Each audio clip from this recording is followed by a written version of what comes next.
Salut la compagnie! Bienvenue dans Cogito Ergo Sum, le podcast qui cherche à décrypter les ingrédients d'une expérience utilisateur mémorable. Moi c'est Margot, je contribue à créer des expériences utilisateurs fluides et intuitives sur des logiciels, portails web ou applis mobiles depuis 2014. À travers ce podcast, j'ai envie de m'inspirer des expériences des autres. Je suis convaincue qu'il y a plein de points communs dans la création d'expériences utilisateurs, quel que soit le domaine. La prof qui prépare son TP pour ses élèves, le restaurateur qui travaille son concept de restaurant, ou les parents enjoués qui préparent le goûter d'anniversaire de leur enfant. C'est ce qu'on va explorer dans ce podcast. Quelle est la secret sauce des porteurs de projets qui ont réussi à créer une expérience utilisateur mémorable? Cet épisode est la suite d'un échange initié dans un épisode précédent que je vous recommande d'écouter avant de débuter celui-ci. Embarquez avec nous dans la suite de cette discussion pour en apprendre plus sur ce sujet passionnant. On va se concentrer maintenant sur la partie bar à jeu, puis après on parlera des salles de défi. Ouais. Du coup, sur cette partie-là, qu'est-ce qui participe selon toi à une expérience utilisateur mémorable? Si on prend un peu de hauteur, maintenant avec le recul de 3 ans, etc. Je sais pas si dans la partie bar à jeu tu dissocies toi la cuisine. Mais non, ça rentre dedans, ouais. Bar, du coup, le bar et le jeu. Vraiment. Mais clairement, nous, le premier truc, d'où le sous-titre, tire-toi une bûche, cuisine et bar à jeu, c'est. Nous, on met beaucoup l'accent sur la cuisine, c'est-à-dire que souvent dans les bars à jeu, nous, on trouvait ça assez décevant d'y aller et puis finalement d'avoir soit une planche de charcuterie, soit une planche de fromage, soit une planche mixte, tu vois, en choix, quoi. Et on s'est toujours demandé, mais pourquoi tu peux pas bien manger, tu vois, alors que t'as envie d'être dans un bar à jeu, quoi. Et du coup, c'est ça qu'on a voulu créer. Donc là, vraiment, c'est des vrais plats cuisinés qui arrivent en bol pour que tu puisses les avoir à côté de toi, même en jouant. Mm-hmm. Mais c'est quand même des vrais plats cuisinés, donc des vrais tapas, des portions à partager ou pas, en fonction de ce que tu veux faire. Et c'est un truc, ça, je pense, qui crée vraiment une expérience particulière, tu vois, par rapport à peut-être d'autres bars à jeu. Et du coup, c'est un truc qui plaît beaucoup, ça. C'est un truc qui plaît beaucoup. Et après, on a beaucoup travaillé aussi sur l'originalité de nos cocktails. Donc on a beaucoup de cocktails création, quoi, qui sont créés par nos barmen. Et qui sont liés souvent aussi à l'expérience ludique du lieu. Tu vois, t'as certains cocktails que si tu les commandes, on t'amène des objets qui font partie d'une enquête globale du bar. Et c'est des objets à décrypter. Donc c'est comme une enquête avec un fil rouge. Okay. Et si tu commandes notre cocktail ou un mocktail, bien sûr, on fait aussi les versions sans alcool, tu peux continuer cette enquête-là avec d'autres objets à décrypter, des nouvelles énigmes et tout ça. Okay. Donc du coup, c'est aussi en faisant des fusions un peu entre les différents concepts que je trouve qu'on crée l'expérience globale. Donc il y a ce côté-là entre le bar et les jeux, mais il y a aussi, par exemple, on organise aussi les cuisines. C'est des quiz avec la cuisine.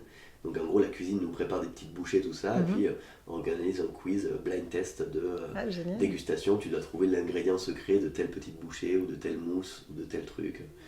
Okay. Et du coup, c'est toujours, on essaie de mixer chaque partie du lieu, chaque partie du bar avec les autres. Du coup, animation, cuisine, bar, tout ça, quoi. Et après, on a travaillé beaucoup sur le local, donc toutes nos bières, par exemple, sont locales. Elles viennent toutes de moins de 150 km autour de Lyon. En même temps, c'est facile parce qu'il y a plein de brasseries, effectivement, dans le coin de bières sympas, quoi. Mais voilà, donc on a 8 becs avec des becs tournants, avec des nouvelles bières, des bières du moment et tout ça. Donc ça aussi, c'est quelque chose qu'on a travaillé. Pareil pour le vin. Et du coup, c'est des choses qu'on travaille un peu au quotidien, la carte et le sourcing, où est-ce qu'on trouve les produits, même en cuisine, où est-ce qu'ils s'approvisionnent et tout. Et du coup, ça, c'est aussi important, je pense, aujourd'hui, comme dans un lieu bar ou même restaurant, d'essayer de faire ce travail-là. C'est le minimum, je trouve, qu'on peut faire, tu vois. Surtout qu'à Lyon, c'est faisable, quoi. Ouais. Dans les grandes villes, même partout, je pense. Mais bon, là, il y a plein de distributeurs qui permettent de faire ça facilement, sans trop te prendre la tête non plus à aller voir tous les producteurs un par an, tout ça, quoi. Donc ça c'est aussi un truc qu'on a travaillé. Et puis après, c'est aussi dans l'ambiance du service, quoi. Comme on disait tout à l'heure, quoi, l'équipe, la manière de présenter les plats, ou même le concept et tout, la manière d'interagir avec les gens, d'être enrageant, tout ça, d'être sympa. Enfin, je pense que c'est tout un truc où tu le sens direct quand tu arrives, et du coup c'est agréable, quoi. Les gens sont pas absents, quoi. Le serveur ou la serveuse, quand elle passe autour des tables pour proposer des produits, c'est pas des gens qui sont bloqués derrière le bar et qui... Tu vois, le fait aussi de ne pas faire la commande au bar, bon, qui était clairement nécessaire pour nous, parce que nous on est un bar à jeux, donc les gens sont en train de faire des jeux, donc ils vont pas aller faire la queue au bar pendant 15 minutes pour aller prendre leur bière et laisser le jeu en plan, tu vois. Donc c'était sûr qu'on allait faire de la commande aux tables, mais je trouve que la commande aux tables, ça rajoute aussi un truc où t'es plus investi, quoi. T'es un peu plus présent, tu passes aux tables, alors qu'est-ce qui vous ferait plaisir, ce que vous en êtes, ça se passe bien le jeu, enfin, il y a tout un truc où c'est moins impersonnel. Ouais. Je trouve que la commande au bar, la personne derrière le bar, bon, une bière, merci, au revoir, tout que tu payes, tu prends ta bière, tu vas te rasseoir à ta table. En fait, tu vis ton expérience entre toi et tes potes, toi et ta famille, mais par contre, tu vis pas avec les gens du bar, c'est eux qui sont là pour travailler derrière le bar, et t'as le bar qui fait la distance. Ouais. Alors que là, il y a toujours un serveur ou une serveuse qui passe dans les tables et qui fait le lien, je trouve, avec le bar, quoi. Donc ouais, voilà, ça c'est ce à quoi je peux penser. Ouais, donc vraiment ce côté finalement lien social que tu crées avec entre les clients et les gens qui travaillent dans le bar, que ce soit à la fois les animateurs et les serveurs. Ouais, et l'interconnexion entre les différents concepts. Ouais. Et puis, ça. Ouais. Et le côté aussi, ce que tu disais au début, finalement le goût, le fait d'avoir des bons plats. Ouais, c'est ça. Et des jolis plats aussi. Des trucs qui ont un côté un peu esthétique, que ce soit pour les cocktails ou pour les plats. Nous, on n'a jamais voulu, pareil, parce qu'il y a plein de concepts de bar à jeux et de café ludique. Notamment, il y a un des concepts, c'est de faire payer à l'heure, sauf si tu payes chaque heure pour rester le temps que tu restes, quoi. Ou alors tu consommes chaque heure, quoi, un truc. Mais nous, on n'a jamais voulu faire ça, mais par contre, on s'est dit que proposer des jolies choses, tu vois, des choses qui donnent envie, eh bien, ça va pallier à ce truc-là qui, effectivement, est un petit problème du fonctionnement des bars à jeux, c'est que, typiquement, on est tous humains, donc quand tu es en train de jouer à un jeu, tu es absorbé par ton jeu, effectivement, t'es pas en train de recommander des boissons, des tapas et tout, quoi. T'es en train de jouer, quoi. Ouais. Et du coup, effectivement, il y a moins de consommation dans un bar à jeux que dans un bar ou un resto normal. Ça, c'est normal, mais bon, c'est le principe du truc, quoi. Et du coup, il faut arriver à pallier à ça, quoi. Et du coup, nous, la manière dont on incite un peu à la consommation de tapas, tu vois, de produits, c'est parce que c'est joli aussi, quoi. Donc les gens qui n'avaient pas forcément prévu de manger chez nous, ou alors, tu vois, qui avaient un peu grignoté avant, mais qui doutaient un petit peu sur est-ce qu'ils allaient prendre à manger ou pas, et ben, quand ils voient passer les plateaux avec les tapas, que c'est très joli, que c'est très beau visuellement, je trouve que ça joue sur l'envie, tu vois, et du coup, il n'y a pas besoin de... Je trouve d'amender les gens, quoi, de dire, voilà, vous n'avez pas consommé, faites-le, en fait. Non, tu consommes si tu veux, et puis il y a des tables qui ne consomment pas, et puis c'est comme ça. Genre, ce soir, ils passent une soirée juste à jouer, à prendre une limonade, et c'est tout, quoi. Mais ça, c'est la vie, et puis ça arrivera toujours, mais c'est bien normal. Mais du coup, je trouve que le donner envie, c'est stratégique. C'est un peu aussi ça qui sauve aussi le principe du lieu, quoi. Ouais. Ok, donc travail sur l'esthétique. Certains cocktails, on a des cocktails avec de la mousse de prosecco, donc visuellement c'est très beau, on dirait une chantilly. On a des cocktails avec de la fumée aromatisée, tu vois, au romarin, donc les cocktails fument, tu vois. Enfin, y a même les cocktails, tu vois, tu peux t'amuser, ou les mocktails, je veux dire, sans alcool, tu peux t'amuser à faire des choses esthétiquement chouettes, quoi, qui te donnent envie. Tu vois passer ça, tu dis, ah putain, j'ai pas envie de prendre un mocktail, tu vois, mais je vais prendre ça, quoi. Je me souviens la dernière fois qu'on est venu, je crois qu'on avait réservé trop tard, c'était un samedi, et il fallait qu'on parte, je sais plus si c'était 19h ou 19h30, mais en gros il y avait un groupe qui arrivait après, quoi. Et on n'avait pas prévu de manger là. Et en fait, sur les coups de 18h45, on a vu les tapas qui commençaient à arriver là.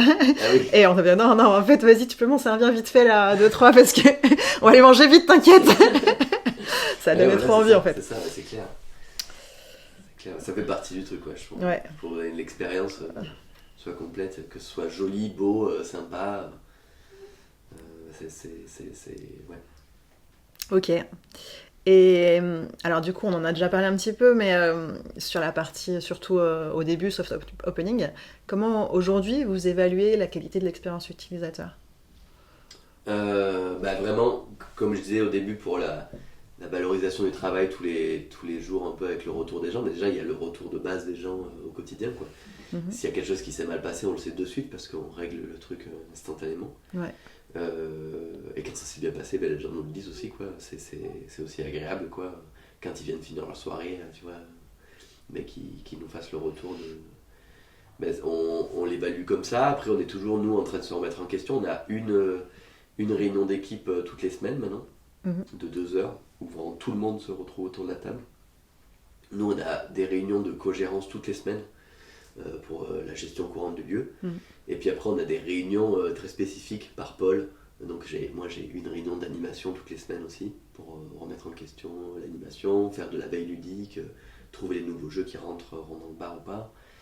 Il y a des réunions serveurs, tu vois, il y a des réunions avec la cuisine, il y a des réunions... donc en fait, c'est aussi des trucs où dans nos pratiques, on fait évoluer les choses, tu vois, quand on... Puis c'est toujours ça, je pense qu'on est tous dans l'équipe parce qu'on a tous envie de... On n'est pas tous hyper actifs, mais on a tous envie de faire de nouvelles choses. À chaque fois, il y a des nouveaux projets, du coup, ça fait un renouvellement permanent, quoi. Ouais.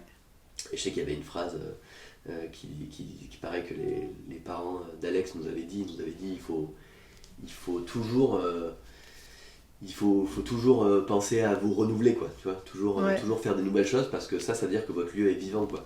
Quand tu commences à tourner un peu sur des habitudes et que tu fais les mêmes choses, ça veut dire que ton lieu il est en train de péricliter. C'est-à-dire que pour un lieu d'accueil de public et un lieu de divertissement, c'est clairement toujours ça la règle, tu vois.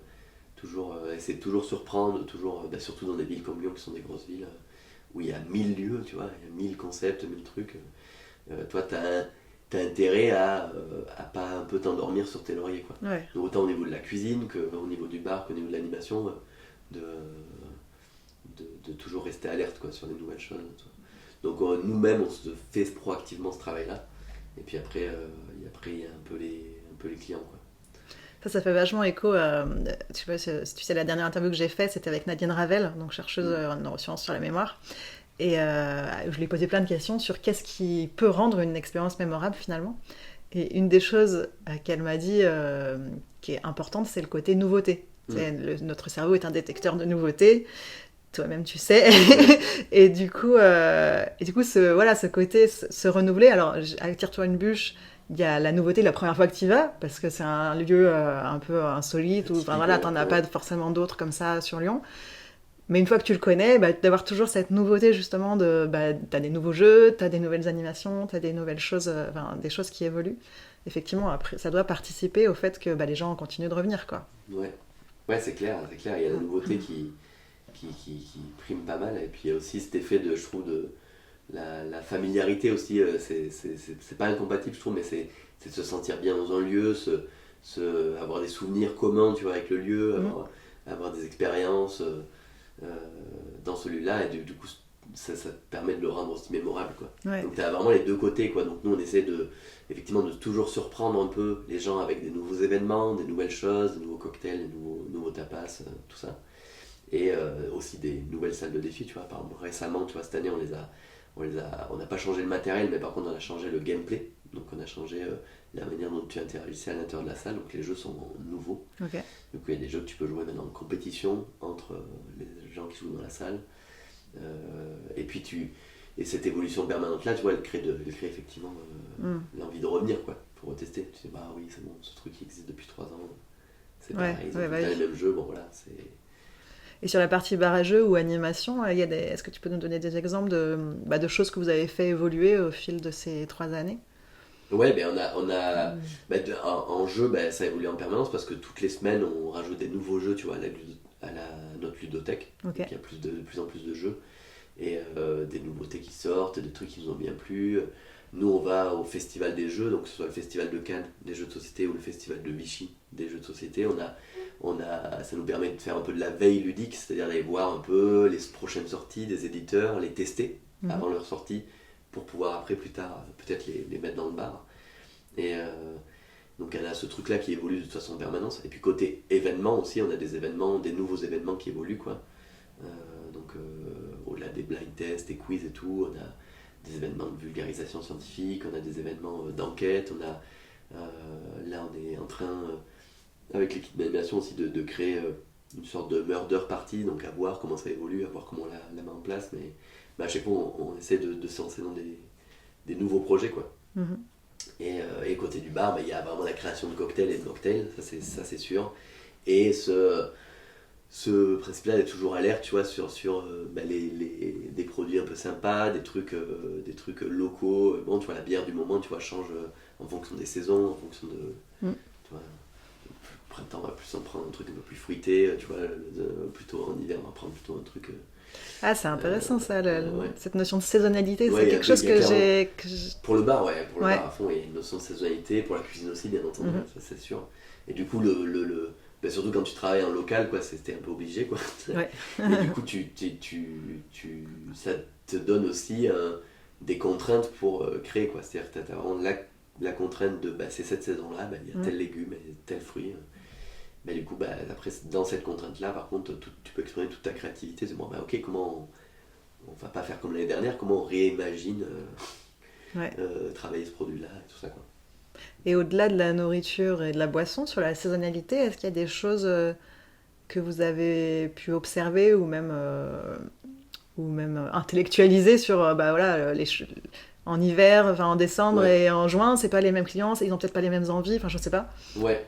Ce qui est sûr, c'est que nous, on a déjà une saisonnalité forte de fin d'année. Octobre, novembre, décembre, là on va rentrer dans la période intense pour les barrageux de Lyon, parce que il fait moins beau, donc t'as moins envie d'aller en terrasse. Par contre, t'as effectivement envie de sortir et d'aller peut-être jouer à un jeu de société dans un bar, et du coup, clairement, c'est la meilleure période pour les barrageux. Donc, c'est vraiment des grosses soirées, quoi. Il y a beaucoup de monde qui réserve. Okay. Et aussi, se rajoute à ça des périodes de Noël où en entreprise, tu vois, tu cherches un peu des bars à concept où tu sors. Tu fais la fête de Noël de l'entreprise dans tel ou tel lieu et tout. Et nous, on est pas mal un lieu pour ça, quoi. On est un lieu qui a l'habitude d'accueillir des entreprises et qui tu vois, on privatise, tu vois, la mezzanine en haut. T'as les salles de défi qui font un petit peu, qui font quand même un truc en plus que juste le jeu de société. Mais aussi t'as le jeu de société qui est là, quoi. Donc en fait, c'est un peu une période très intense. Et du coup, clairement, il y a une saisonnalité où nous, on a ces 3 mois-là très intenses. Et après, l'été, tu vois, c'est plus calme. Parce que l'été, il y a les terrasses qui ressortent et effectivement, c'est normal, t'as peut-être plus envie d'aller sur les quais que dans un barrage, même si nous on a une terrasse à l'extérieur qui est grande et tout. C'est deux clientèles différentes, tu vois, vraiment l'hiver, les gens viennent vraiment pour jouer, vraiment, puis pour manger et boire bien sûr, mais vraiment jouer. Et l'été, c'est plus, tu vois, ils viennent plus profiter des tapas, c'est les gens qui viennent juste pour manger et boire un verre. Et les animateurs passent à leur table pour leur proposer des jeux, bien sûr, mais tu vois, ils disent non, c'est bon, ce soir on va juste manger et boire. Ça, c'est plus des profils qu'on voit l'été, tu vois, l'été au printemps. Donc il y a vraiment un peu. Et comment vous adaptez, vous, à cette différence-là ? Est-ce que vous mettez des choses en place pour. Ouais, c'est-à-dire que ce qui est assez stable, c'est. Entre les saisons, c'est les salles de défi. C'est-à-dire que c'est assez. C'est proportionnel au nombre de gens qu'on accueille le soir même, c'est-à-dire que s'il y a beaucoup de gens, il y aura beaucoup de salles de défi, ainsi de suite. Mais par contre, pour l'animation, par exemple, on a effectivement beaucoup plus de jeux d'ambiance, de jeux faciles à sortir, de petits jeux d'apéro et tout. Et donc en fait, on a un peu créé un peu toute cette partie de jeu où que tu peux proposer à table, même si les gens ne veulent pas jouer directement parce qu'ils s'imaginent un espèce de gros jeu de plateau, un truc et tout. Et on a plein de jeux à proposer qui se jouent facilement, des petits jeux de cartes, des jeux qui finalement sont hyper accessibles, même en mangeant, même si t'as que 5 minutes, même si tu restes pas longtemps. Et du coup, on peut répondre à cette envie-là, tu vois aussi. Non, mais juste un truc tranquille, ou même un truc où on se pose des questions, ou un truc pour se connaître, tu vois. Et du coup, on a ces jeux-là, quoi. Ce qui permet de s'adapter un peu à tous les profils, tu vois, toutes les demandes. On a aussi des tables qui veulent des gros jeux, puis on a quelques gros jeux, quoi, même si effectivement c'est pas la majeure partie de notre ludothèque. D'un gros jeu, j'entends par là des jeux qui vont durer 2 heures, plus des jeux de stratégie, des trucs. Des risques. Ouais, par exemple, tu vois. Mais c'est plus rare, tu vois. C'est plus rare. Parce que nous, on est vraiment aussi un barrage festif, donc effectivement, c'est pas Si tu viens un soir calme, effectivement, c'est calme, mais si tu viens un soir normal, ben, il y a des gens à côté de toi qui vont rigoler parce qu'ils sont en train de faire un top 10 ou un autre jeu, tu vois, d'ambiance. Et du coup, c'est sûr que si toi, tu as envie de te concentrer, faire une partie d'échecs au calme et tout, c'est pas parfait, quoi. Du coup, mais bon, ça fait partie du truc, quoi. Ça permet aussi d'accueillir tout le monde. Je trouve qu'on joue, avec Tirtoine Bulle, je trouve que moi, ce qui me plaît bien aussi, c'est qu'on joue aussi le rôle d'amener parfois au jeu des tables qui seraient jamais venues pour ça. Et du coup, finalement, peut-être le rôle que moi je donnerais au bar à jeu, c'est ça, c'est aussi de populariser, tu vois, le jeu de société, de faire en sorte qu'il soit connu du plus grand nombre et qu'il soit un peu dans tous les foyers, quoi, tu vois, parce que c'est un truc qui est tellement chouette comme outil, tu vois, de rencontre et d'apprentissage, même si tu veux, donc que c'est, ou comme outil social, quoi, que c'est génial s'il est connu du plus grand nombre. Et du coup, nous, clairement, je trouve que parfois, il y a des gens qui viennent pour notre nourriture, pour le bar, et qu'on arrive à convertir, si tu veux, aux jeux de société, avec des jeux simples, des jeux accessibles et tout ça, et puis finalement, après, qu'ils reviennent avec leur famille pour jouer aux jeux de société. Donc, finalement, il y a ce rôle-là aussi qui est inclus dans le concept. Ok. Ouais, tu dirais que c'est une stratégie ou en tout cas un parti pris de Tire-toi une bûche d'être plus sur du jeu d'ambiance. Ouais. Ouais, c'est un parti pris, notamment pour ça, ce que je disais, c'est pour que ce soit accessible au plus grand nombre. Et puis aussi parce que nous, on a des animateurs dédiés, tu vois, aux tables et tout, mais qui sont là aussi pour que toute la table passe au bon moment, tu vois. Parfois, du coup, souvent, c'est ces jeux-là qui sortent, en fait, parce que il y a parfois à la table une ou deux personnes qui ont envie de se lancer dans un gros jeu de stratégie, et finalement, tu sens qu'il est 3-4 autres, pas vraiment. Et tu vois, et parfois, on a fait les erreurs au tout début, tu vois, de lancer des jeux sur... de pas faire confiance, tu vois, au ressenti qu'on avait de la table, et de lancer des jeux en animation qui nous étaient demandés par une personne qui était un peu leader à la table. Et finalement, en fait, la plupart des gens avaient passé pas une super soirée. Parce qu'ils se disaient, bon, c'était hyper long, en fait, voilà. J'ai mis 20 minutes à comprendre les règles. Maintenant, on a un peu des techniques d'animation, et je trouve que c'est vraiment ton rôle d'animateur de faire ça. C'est tu ressens un peu l'ambiance de la table, et tu sans tordre le bras bien sûr à la personne, s'ils veulent absolument jouer à ça, c'est ça qui va se passer, il n'y a pas de souci. Mais par contre, en proposant, en disant, pas de souci, ce jeu-là, je peux vous présenter en deuxième temps. Par contre, en premier temps, là, on a une nouveauté qui est rentrée, c'est ça, c'est très facile à mettre en place, démarrer par ça, tu vois. Et puis finalement, les gens, ils sont dans un temps de divertissement, donc ils sont contents aussi que tu leur proposes des choses, et c'est pour ça que nous, il y a des gens qui viennent au table pour ça. Et ben du coup, ils découvrent un nouveau jeu eux aussi, et tout le monde à la table découvre ce jeu, et c'est un jeu qui démarre bien la soirée, quoi. Ouais. Et donc même si par la suite après il se lance dans ce jeu de stratégie qu'il voulait absolument, et que finalement tu vois, le souvenir de la soirée aura pas été complètement négatif si jamais il y a 2-3 personnes qui souffrent de ce jeu. Ouais, d'ailleurs, je me souviens d'une fois où on était venus, je sais pas si c'est tout le temps comme ça, mais l'animateur nous avait dit qu'il se mettait un peu le défi de nous faire découvrir un jeu qu'on connaissait pas. Ouais. C'est une des règles entre guillemets. C'est un peu une des règles qu'on se met maintenant, tu vois, en animation, qui marche aussi, quoi. Parce que du coup, ça contribue à cet effet de nouveauté déjà. C'est ça. En fait, souvent, les Tire-toi une bûche, il y a quelqu'un qui connaît le lieu et qui ramène des gens qui ne connaissent pas le lieu. Du coup, cette personne qui connaît le lieu, souvent, elle a déjà joué à pas mal de jeux de société, et du coup, on se donne quand même la contrainte de lui faire découvrir un nouveau jeu. Du coup, c'est pour ça que chaque semaine, il y a des nouveaux jeux qui rentrent. Et puis oui, c'est le temps que tu aies fait vraiment les 450 jeux du bar. Il y a un peu de temps, quoi. Du coup, c'est aussi un truc qui est sympa pour la personne qui connaît effectivement le concept et tout. Tu as quand même cet effet de nouveauté là aussi, quand même, pour cette personne-là, quoi. Cool. On va parler un peu des salles de défi maintenant. On l'a évoqué vite fait, mais on va rentrer un peu dans le vif du sujet de comment vous les avez créées déjà. Parce que c'est quelque chose d'un peu à part. Tu as évoqué le fait que la première fois, vous avez fait appel à une société qui vous a aidé. Tu peux nous raconter un peu ? Ouais, donc on a pas mal commencé un brainstorming juste nous trois. sur ce qu'on voulait faire, qu'est-ce qu'on voulait mettre dedans. On a vraiment le truc en 3 étapes, genre si on avait dans l'idéal, quoi, tu vois, sans se soucier des moyens, des possibilités, dans l'idéal, qu'est-ce qu'on voudrait. Après, essayer d'identifier toutes les limites possibles, donc effectivement financières, tout ça. Et puis après, essayer de trouver des solutions. Du coup, on avait convergé déjà vers un peu 2 des 3 concepts qu'on a maintenant aujourd'hui. Et puis après, en travaillant du coup avec cette boîte-là qui a co-créé les salles avec nous, et ben eux sont arrivés avec leur expertise, leur expérience, tu vois, de l'escape game et des jeux comme ça qu'ils avaient l'habitude de créer et de scénariser. Et du coup, on a confronté nos idées, puis on a convergé vers des gameplays, des manières de jouer qui sont fun, même si ça dure que 15 minutes, tu vois. Parce que pour eux aussi, hein, ils